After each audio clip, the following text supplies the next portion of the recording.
And my next guest knows a thing or two about making movies. The movie Mine is a gripping story about the bond between man and dog set in the midst of Hurricane Katrina.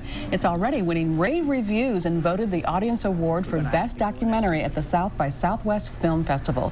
Geralyn Pezanoski is the director, and she's in town for the St. Louis International Film Festival. Hi, how are you? Hi, great, thank you. And you've got a little buddy with you? This is Nola.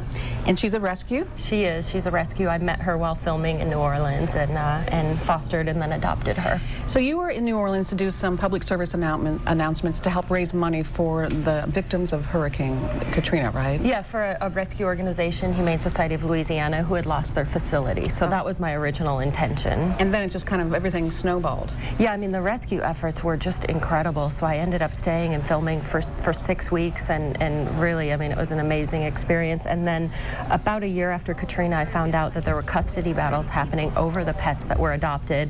And having adopted this one myself, I really felt compelled to explore what was happening. Okay, so you followed a number of dogs and their owners, or people that adopted them? Yeah, so we followed about 5 stories mainly, and focused on those, and people who, you know, went to great lengths to try to reunite with their pets. And some of the subjects of our film were able to reunite during the course of our filming, and some didn't. So did anyone have a sense or a number of how many abandoned dogs or cats or animals there were total, or does anyone have a figure on that? You know, I mean, it's estimated that hundreds of thousands of animals were left behind, and out of those that survived, about 15,000 were rescued and sent around the country to be adopted all over. And yeah. And many people had to leave their animal behind because they couldn't take them on a bus or whatever they were using to leave New Orleans, right? Yeah, and that's one of the points that people make in the film, that really they weren't abandoned, and that no one really expected to be leaving their pets behind for more than a day. So. And where'd you find her? Nola was rescued in the lower 9th Ward about 2 months after Katrina. And you just saw her just hanging around, and you just... Well, she was rescued by best friends, and I met her at the sanctuary. Okay, so now here you are, and you're getting rave reviews on the film. Oh, it's great. That must feel great. It's so good.